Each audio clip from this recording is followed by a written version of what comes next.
ไปถึงสาวเมืองเวียงจันทร์ดินแดนสวรรค์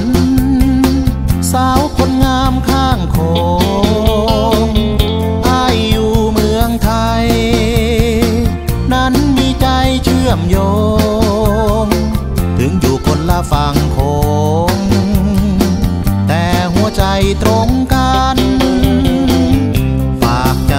ไปหานางฟ้าเมืองลาวผิวนวลแก้มขาวเหมือนลงมาจากสวรรค์พบกันเมื่อปีกลายสองเรามีใจผูกพันบุญแข่งเรือวันนั้นสายสัมพันธ์แน่นหนักอยู่เมืองไทยใจอยู่เมืองลาวหัวใจมันเหงาคิดถึงสาวคนรักมันร้อนมันหนาวเหมือนคนไข้หนักเพราะโดนสอนปักรักจากแก้วตาจะรีบกลับไปหา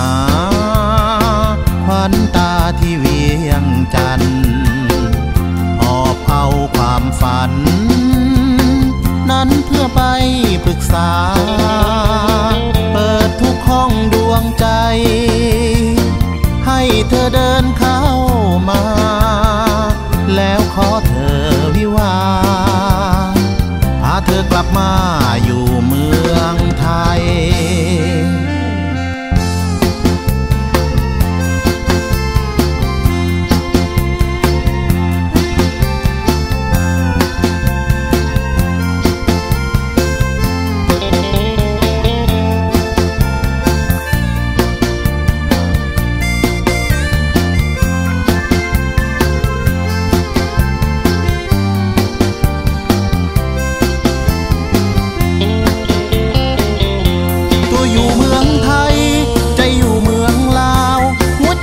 มันเหงาคิดถึงสาวคนรักมันร้อนมันหนาวเหมือนคนไข้